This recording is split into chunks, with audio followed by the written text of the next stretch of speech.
Have you ever been the only person in the room trying to do the right thing? Maybe everyone else is breaking a rule and you know you shouldn't join in, but choosing to stand apart makes you feel completely alone.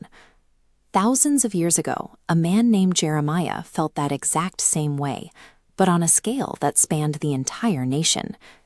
He was chosen to be a messenger for God to Judah, and delivering that message meant standing alone against almost everyone he knew.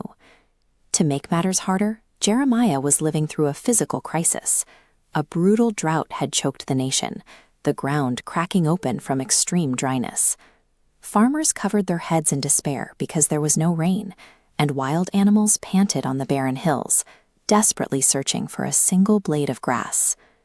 But this extremely dry landscape was actually a mirror. The broken, lifeless ground reflected the unhealthy state of the people's relationship with God. In the middle of all this suffering, the people of Judah started crying out to God. They begged him to intervene, to open the skies and bring the rain they so desperately needed to survive. This diagram shows their behavioral disconnect. While looking up and asking God to rescue them, they actively turned their backs and bowed to fake statues. They wanted a quick fix for the weather, but refused to change their behavior or show him actual loyalty. God cares deeply about his people, which is why he refused to just make it rain. Healing their land wouldn't heal their inner lives. Saving their character was more important than their momentary comfort.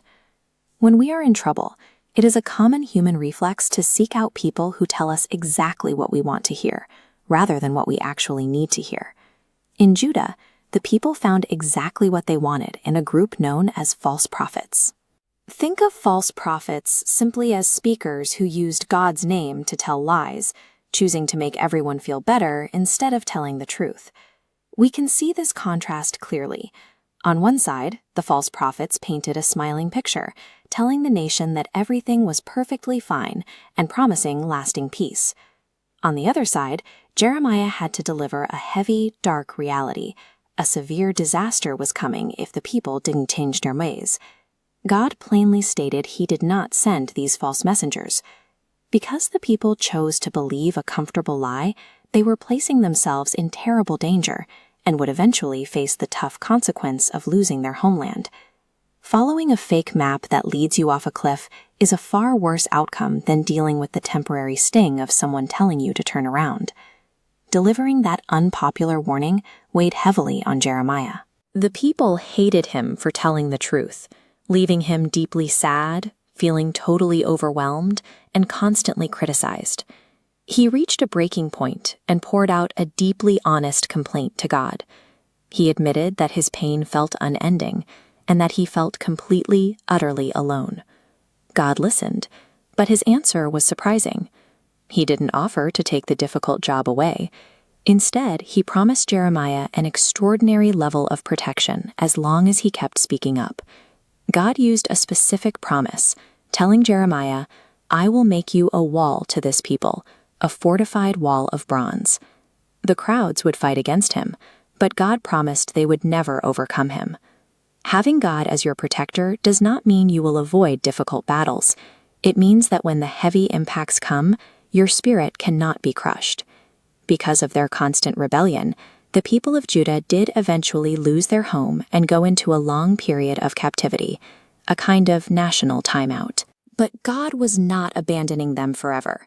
Looking past the immediate discipline, God outlined a wide-reaching rescue plan designed to bring all his scattered people back together. In the text, God promises to send many fishermen to carefully search for his people. He promised to catch them and guide them safely out of the darkest places and back into their true home. God uses discipline to steer his people toward healing. His primary aim is to bring his family back together and restore what was lost. So, what does this ancient history mean for us today? Think back to those difficult moments when you have to stand up for what is right, especially when all your friends are going the wrong way. First, remember that God desires our genuine obedience and an honest heart. He values our daily, sincere loyalty over panicked cries for help after we have already caused a disaster.